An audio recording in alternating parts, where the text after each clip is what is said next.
Thank you so much for joining us today on another episode of Health Drips. I have the honor of speaking with today Dr. Yasmin, who is going to get our life together. We have not covered the things that she is going to impart with us today, and I don't want to get too much into it. You can tell I'm really excited about this because it's another aspect of what we always talk about, which is burnout. So I am so excited to introduce Dr. Yasmin. Please let the audience know about you and how long you've been practicing medicine.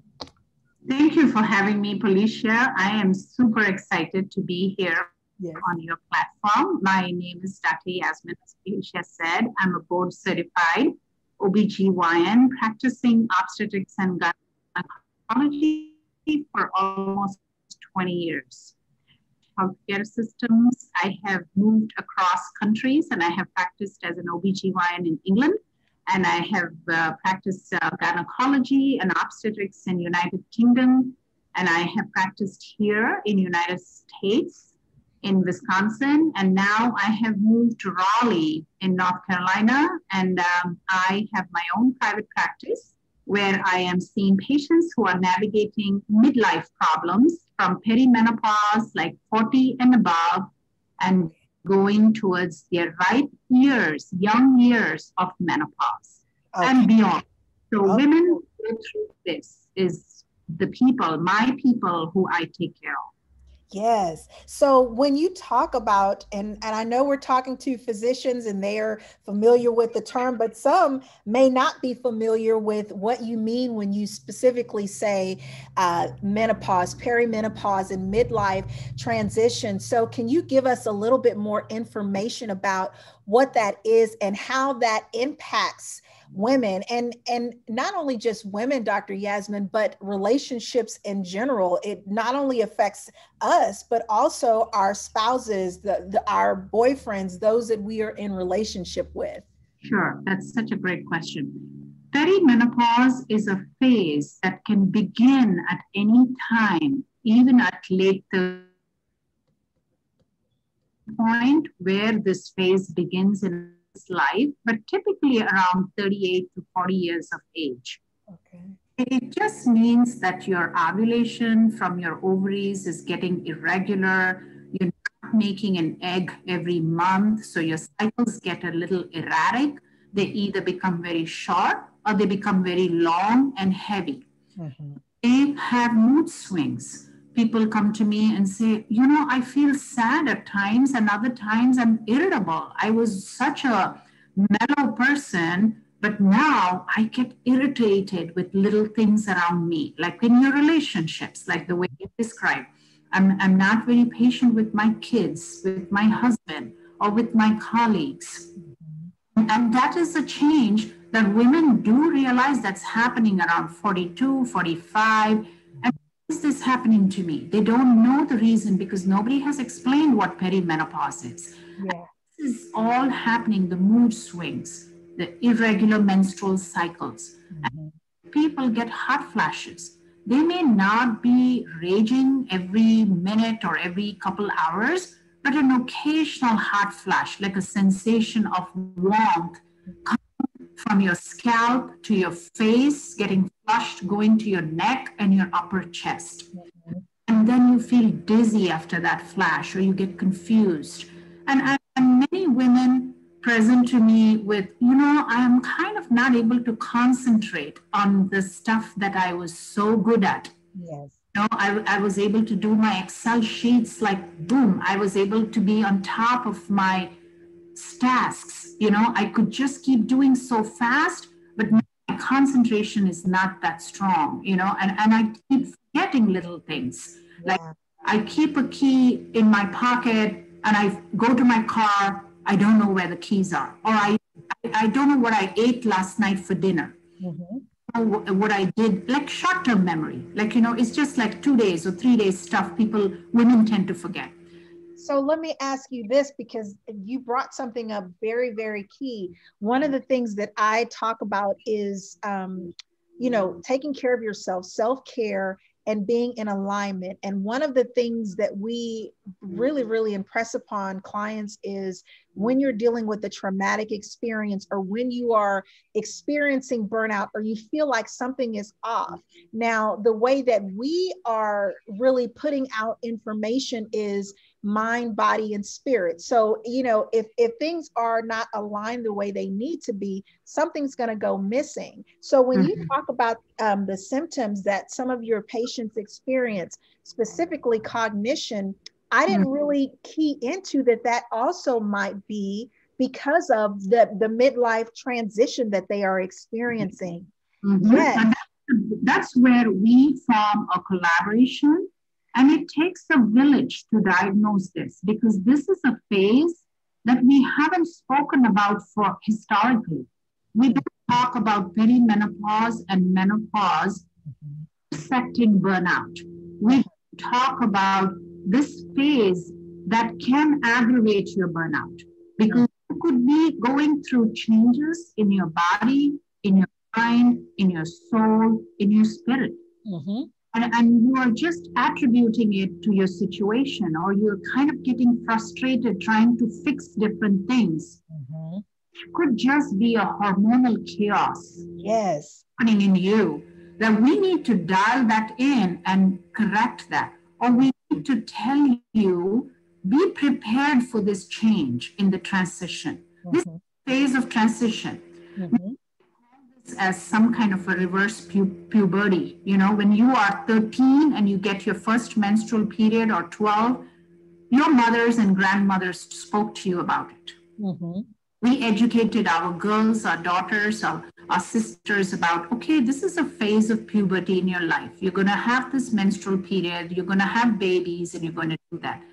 But believe me, we as medical professions, we don't educate our patients enough about this midlife transition. We don't talk about perimenopause. We don't talk about menopause. We just tell them to figure it out all on their own. And don't feel confident asking these questions to their friends or family.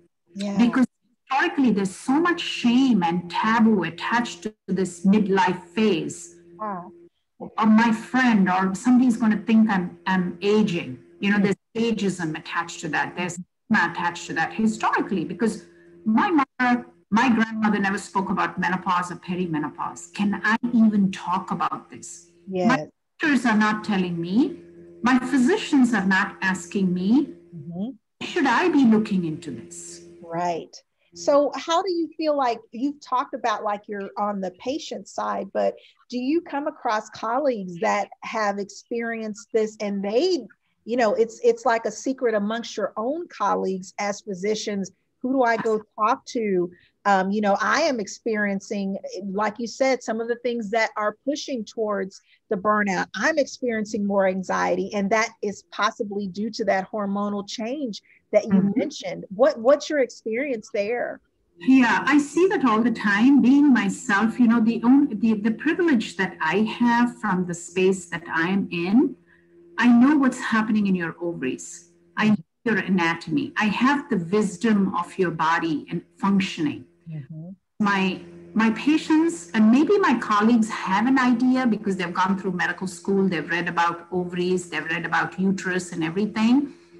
Some of the people who are practicing different specialties, like, internal medicine, family medicine, and in that age of 40 to 45, and they're going through different problems and changes, they are unable to pin it down and say, could this be perimenopause that's aggravating my situation of anxiety?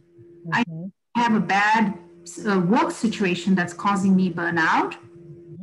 Anxiety is through the roof. Not sleeping well. Now remember, sleep is very important for your functioning. Yes. Night sweats and drenching sweats and hot flashes and anxiety in the middle of the night is not giving them quality sleep, but then they wake up in the morning and they're coping the same scenario at work. Yes. Or burnout scenario. So it's a vicious cycle. And some of them, they talk about it. Majority of them want to just kind of push it under the carpet, not talk about it. So that aggravates their burnout situation. That aggravates them to say, oh my God, do I need a medication for anxiety? And if they go to any other doctor, they are stuck with antidepressants or Ativan or anxiety medications. And have that stigma, I don't need those medications. I'm fine. So we kind of sink it in, push it in deeper and deeper and internalize ourselves. So if I can do one thing in this world, in my career, I want women to bring out their voices to say, I'm 44 years old, I have this problem, can you check me out if this is menopause or perimenopause, and fix my problems and help me understand my body and my functioning, and then I'll take care of the rest of the burnout. And it's going to be a lot more easier for these women to cope with burnout and to come at remedial reactions and to work out in a better frame of mind if we can solve their body, mind issues. That is so powerful, especially when you talk about how, again, it's all related. So it's when I think about what you said, it's really, of course, you've talked about from a patient standpoint, but it really doesn't matter whether it's be from the patient standpoint or the physician standpoint, just as women, those that are nurturers that help. Again, it's very important to have these conversations and to understand that there's nothing wrong with the changes that we naturally have to go through, and we can't fight against it. But I think that what happens, Dr. Yasmin, is that there aren't enough forums maybe to speak about these things when you talk about, because now you're talking about the medical, the biological aspect, but it goes back to the mental aspect. And so when we have these conversations, we're having it like almost like one-sided. You're coming from the medical model, I'm coming from the mental model, but it really is all inclusive. Yes, so true. I would call any midlife problems from 40 and above causing worsening of your anxiety or low moods or mood swings. It has an intersection between the physiological changes, the biology of your body, and mood. It's intersecting at some point. Everything is so related to one another if we want to give you a holistic health. Yes. Not solve your problems, because the model of my clinic that I have set up, it's a psychosocial model. It's a biopsychosocial model. That's how I function out of. Your piece is me. I'm the doctor. I'm going to look at you. I'm going to see what's happening to your body. And I'm going to try and help you achieve some solutions.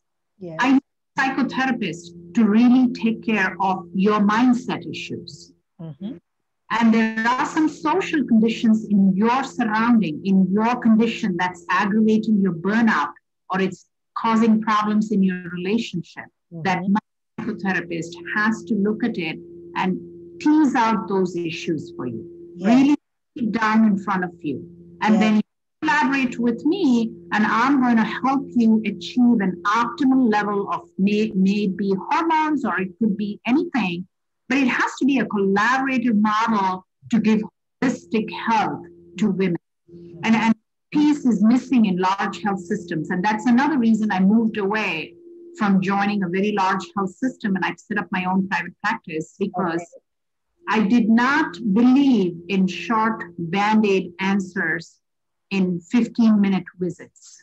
My to see these patients is about 16 minutes. I spend about 45 to 60 minutes to tease and hone into exactly what their problems are. And then I give a very one-on-one, personalized, collaborative care for my patients. So do you think that also contributes to physicians' burnout? Specifically women, we're focused on women today, but specifically because we want to take the time, since we're nurturers, to take that little bit of extra time to make sure that we're not dissing the male physician or men. I'm not saying that, but and taking that time to make sure that, did you check this? Did you do this? And really, really give a thorough assessment. But when you, like you said, within the healthcare system, it's boom, boom, boom. I only got 15 minutes or so to see you, and have you actually covered everything that you have described? That's so true, Paulishia. It's very hard to cover in 15 minutes your life story and your life transitions. Your transitions is very hard to cover in 15 minutes. I have been there, and it has been very hard. I have performed that kind of a task of trying to cover everything in 10 minutes, 15 minutes, 30 minutes, and it's just not possible.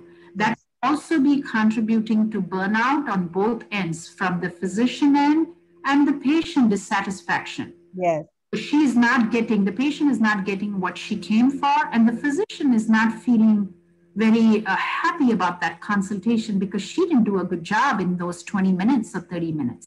So it's a double-edged sword. Those short appointments, those annual well-woman visits that happen in 15 to 20 minutes, I think they are geared to educate and to treat and to diagnose midlife conditions. Yes. Yes. So what are you've mentioned some symptoms that you see your patients have gone through, or you know, that are leading to you're going through that transition, that change. What are some things that we can take away from in terms of burnout, those red flags, not just from the patient standpoint, but also just from the holistic standpoint? What are some things that you have seen? I feel like the moment you feel your body is changing, you're getting these kind of symptoms, you want women doctors or patients to journal them, to really write down and see if there is a pattern to it. You know, like you are going through your work. I, as a physician, I go in the morning at, say, 7 o'clock in the morning. I'm working all day, but I am in a board meeting, or I'm doing something, but I have a hot flash come over me, or I am drenched in sweats, or my mood is very crabby and frustrated. I don't want people or women to push that away and think, oh, I'll be fine. I'm just going to grab a drink, or, you know, I'm just going to do that. I want you to look inwards on your body, in your soul, in your mind, and write down these symptoms. I want them to write down, and really, if this is happening repeatedly, frequently, and causing problems in your daily functioning or even your sleep, like you get up at 2 a.m. and you're not able to go back to sleep. You're in the bathroom to frequently pee. That's another sign of perimenopause. You're peeing frequently at night. If you have a hot flash, if your libido, your sexual drive is low, you have great libido and that is coming down, and you're having relationship problems because of desire discrepancy. You know, your partner has a higher desire, your desire is going down, or if you experience discomfort or dryness in your physical intimacy with your partner, that's the time I feel it's time to see a menopause specialist. Yes. Now, I will talk a little bit about menopause specialists because there are OBGYNs out there. We are all trained to do a couple of things very well. We are very good at delivering babies and doing hysterectomies. Yes. And hysterectomy means removal of the uterus. So that's the gist of our training that happens during 4 years of residency. There is very little impetus or endorsement given for menopause and perimenopause. There's very little training that goes into residency programs at any level, whether it's internal medicine, family medicine, or OBGYN, anywhere in the country, or for that matter, anywhere in the world. Yes. It needs people to do additional training, like menopause certifications. It needs people to go out and seek this knowledge and certifications. You can go on the NAMS, North American Menopause Society. It's called the NAMS. And you can look for providers who are NAMS certified. And really go to those providers because they have really dedicated time and resources and knowledge, and they are updated with what is happening in the world of midlife transitioning for women, and they will be more resourceful and helpful for you. Yes. I would say that's a good resource, and I'm one of the NAMS certified menopause specialists. So okay, I was going to ask that. I am. So I I'm also certified by the ISHWISH. There is another organization which I want women to check it out, is the International Society for Study of Women's Sexual Health. It's based in Minnesota. It's a huge organization that advocates for women's sexual health. It's called ISSWSH. And ISHWISH certified providers are another set of gynecologists, internists, family medicine doctors who are really keen and who have vested their time to help women with these issues. Okay.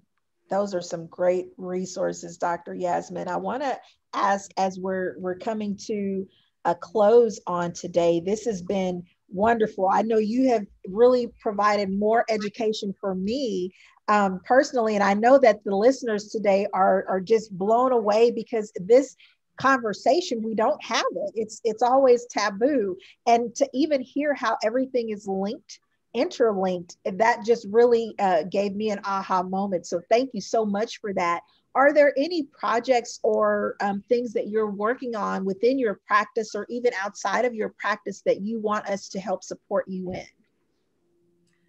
I am trying to create awareness about perimenopause and menopause worldwide. I would love to educate women. I may not be able to see all of them clinically as my patients, just to put out awareness and education about this is normal. It's your physiology. It's your body. It's changing.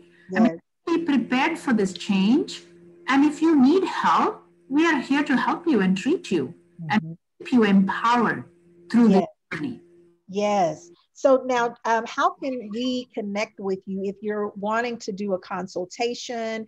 How do we connect with you? I have my website. It's the www.alraymd.com. You can contact me through that. My Instagram handle is Yasmin, Yasmin, Gyno, Gynomd. And Hajira Yasmin is my Facebook page, and you can follow me there. I just try to get on the social media and give some educational tidbits, a short lecture or some kind of a video for people to be aware. Yes. And if they want to contact me, they can contact me through any of these social media handles, and also contact me through my website. I can see them as patients if I'm eligible to see them as a consultation, or I just see them as an e-consult, like an educational consult, to just talk to them and give them awareness and direction, what to do with their bodies, how to approach with their doctor, gynecologist, or any internal medicine provider that they are connected to with their questions. And I can empower them. Yes. With knowledge and decision-making process. This is so wonderful. And you mentioned something that I'm also passionate about, which is the training and the awareness. So, as a continued resource, even as a contributing physician in the focus group, I would love for you to be a part of and provide training to us, for us to continue to learn about how this impacts us, and so that we can help spread the message. Because if we don't know things to say when people come to us, then how are we going to help continue the conversation? It's the same, dialogue that we have around mental health. If we're not having those conversations, how can it be normalized? So I would love for you to be a part of the training. If that is something that you're interested in doing, we can definitely set that up. Sure. I would love to be a part of that. Anything to do with women's health, I would love to be a part of it. Thank you. Yes. So I am so happy again for you sharing your time and your knowledge on today. Again, my name is Paulishia Augillard. This has been an amazing interview about our health. I know that I have been blessed by what you said today. I mean that from the bottom of my heart. Those of you who are listening, you can also, if you have any questions and want to be a part of our training series, you can email me at info@polyclinicalservices.com. Until next week, we'll talk to you soon.